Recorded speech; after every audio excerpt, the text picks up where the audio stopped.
You will recall yesterday His Excellency the President, the Deputy President, and the House leadership met with 32 members of Jubilee, who stated categorically that they are not in the business of engaging in subversive activities around the country in the pretext of political rallies. I am also aware from where I sit that members of parliament from ODM and other Azimio-affiliated parties have sought audience with His Excellency the President, especially members of parliament from Kisii.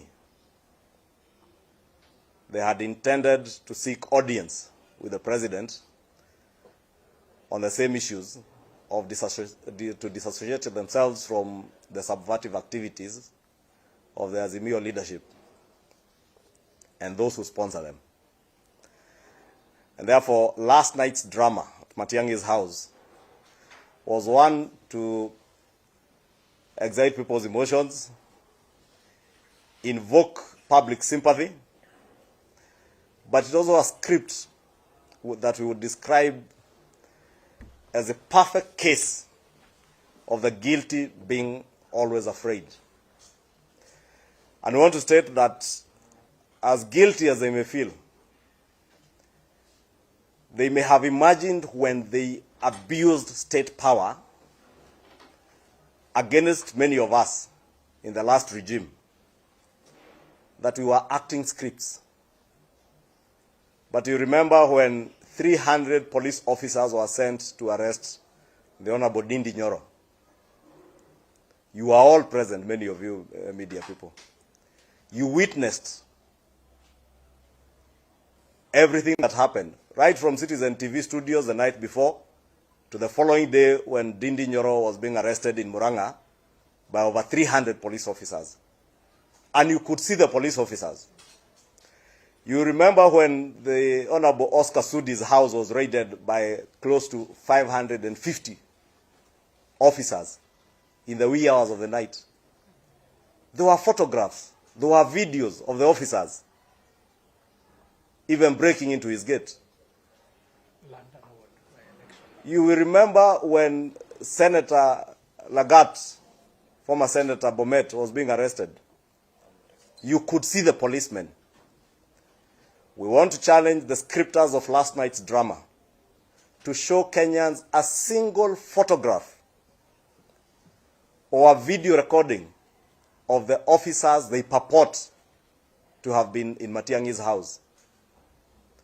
Not a single photograph has been availed, not even a CCTV surveillance of that residence, not even a video recording from Matiang'i's or his house girls or his watchman's or his gardener's phone.